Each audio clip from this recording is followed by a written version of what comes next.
Is recognized. Thank you, Mr. Chair. Mr. Chairman, I'm pleased to yield 3 minutes to the chairman of the subcommittee dealing with this legislation on the Natural Resources Committee, gentleman from California, Mr. McClintock.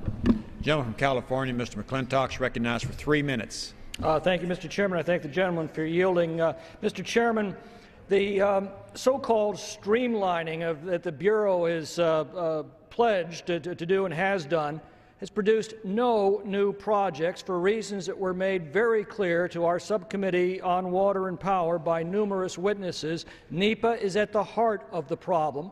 As the chairman said, the Bureau of Reclamation operates 47,000 miles of pipelines and canals that have already undergone extensive environmental review.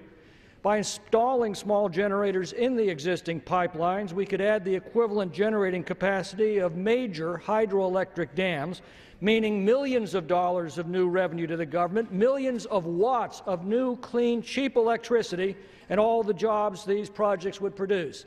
The gentlelady has said that she supports the objective and is willing to do everything that she can to help, except by getting government out of the way.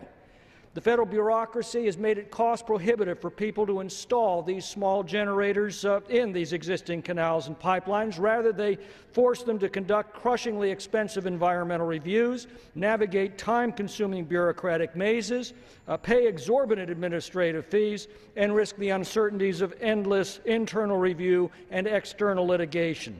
These bureaucratic obstacles often cost more than the projects themselves and turn sensible economic electricity projects into cost-prohibitive farce.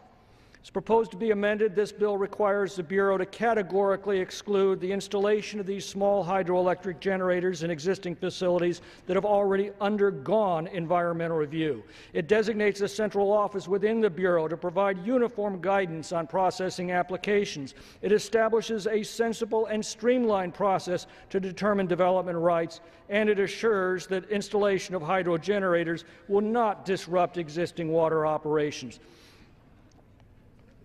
Mr. Speaker, think about the implications just of farming as one example. Some irrigation districts are forced to use diesel generators to pump water to their fields. You put hydroelectric generators in existing canals and pipes, and they become virtually self-sustaining while reducing reliance on other sources of electricity that do produce air emissions.